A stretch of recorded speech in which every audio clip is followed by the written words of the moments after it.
की जो विभाजनकारी नीतियां हैं उसका नतीजा हम रोज देखते हैं। राजनीतिक फायदे के लिए संविधान को छोड़िए, देश की एकता को भी ये रख नहीं सकते, इसकी सुरक्षा नहीं कर सकते।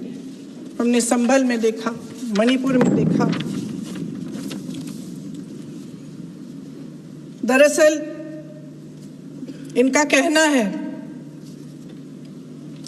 कि अलग अलग इस देश के अलग अलग हिस्से हैं, कैमरा।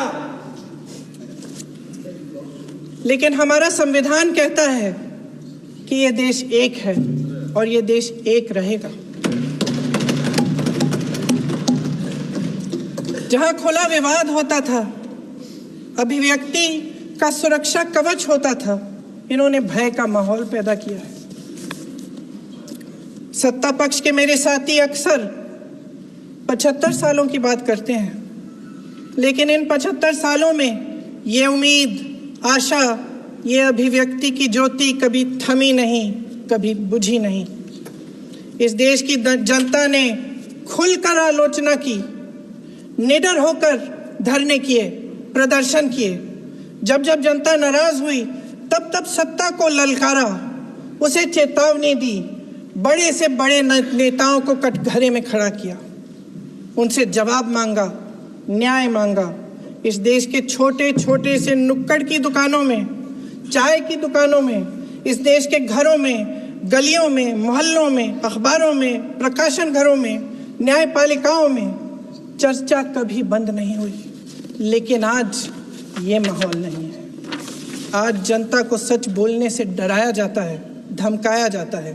पत्रकार हो या विपक्ष का नेता हो या किसी यूनिवर्सिटी का प्रोफेसर हो, छात्र संघ हो या कर्मचारियों का संगठन हो, सबका मुंह बंद कराया जाता है। किसी पे ईडी, किसी पे सीबीआई, किसी पे इनकम टैक्स, फर्जी मुकदमे लगवाए जाते हैं, जेल में डाल दिया जाता है। विपक्षी नेताओं को जेल में डाल दिया जाता है, उनको सताया जाता है। किसी को नहीं छोड़ा इस सरकार ने।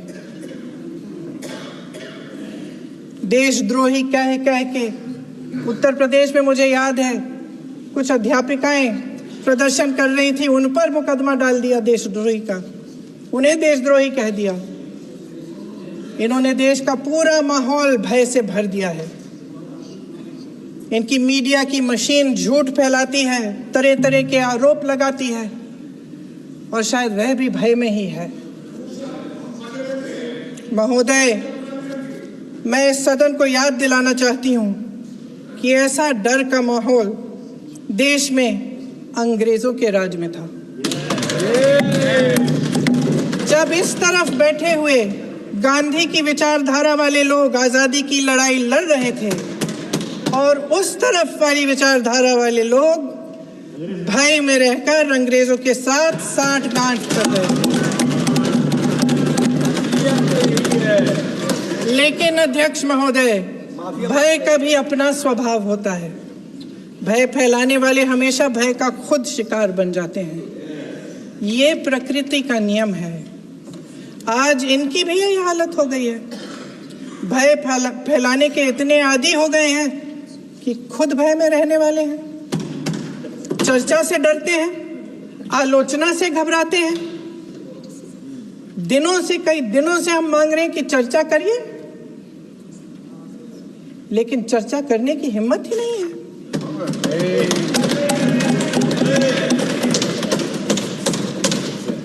एक कहानी होती थी अध्यक्ष महोदय, शायद बचपन में आपने भी सुनी होगी। राजा भेष बदलकर बाजार में आलोचना सुनने जाता था। ये सुनने जाता था कि प्रजा मेरे बारे में क्या कह रही है, मैं सही रास्ते पे चल रहा हूं कि नहीं। लेकिन आज का राजा, भेष तो बदलते हैं आज के राजा, शौक तो है उनको भेष बदलने का, लेकिन ना जनता के बीच जाने की हिम्मत है और ना आलोचना सुनने की। महोदय, मैं तो सदन में नहीं हूं।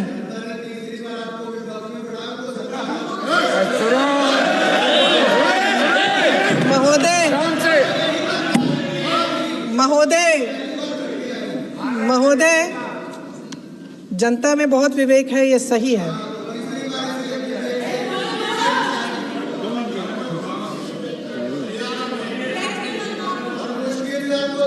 अच्छा महोदय, मैं सदन में नहीं हूँ,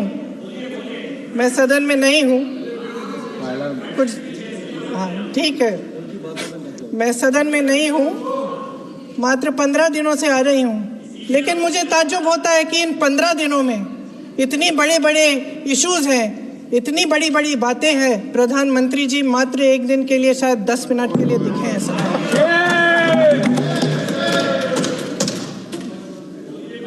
बात यह है अध्यक्ष महोदय जी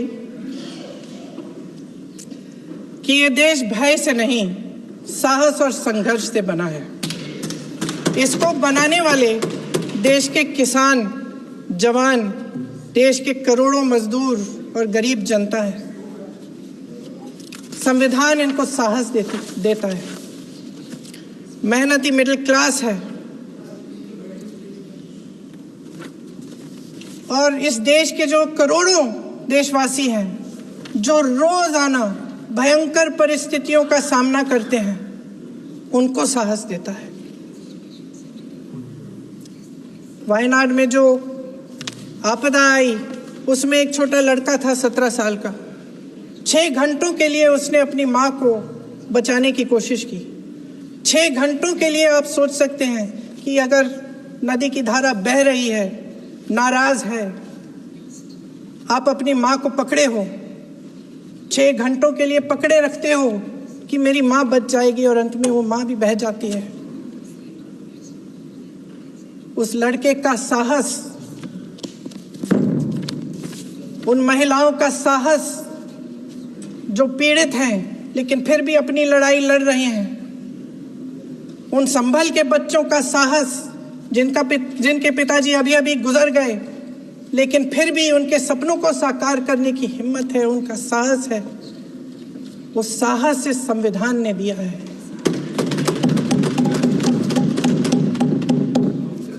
वो आत्मविश्वास से संविधान ने दिया है। ये देश भय से नहीं चल सकता, ये देश साहस से ही चलेगा।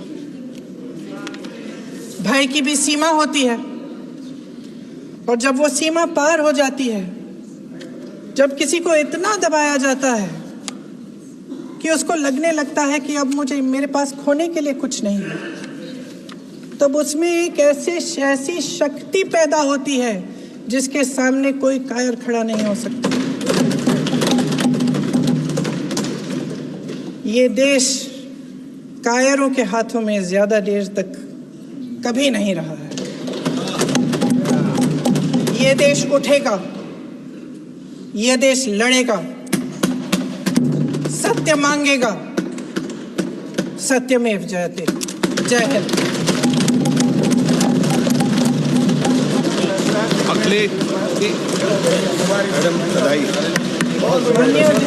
अध्यक्ष महोदय, आज आपने मुझे सभा में बोलने का मौका दिया, इसके लिए मैं आपकी बहुत बहुत आभारी हूँ।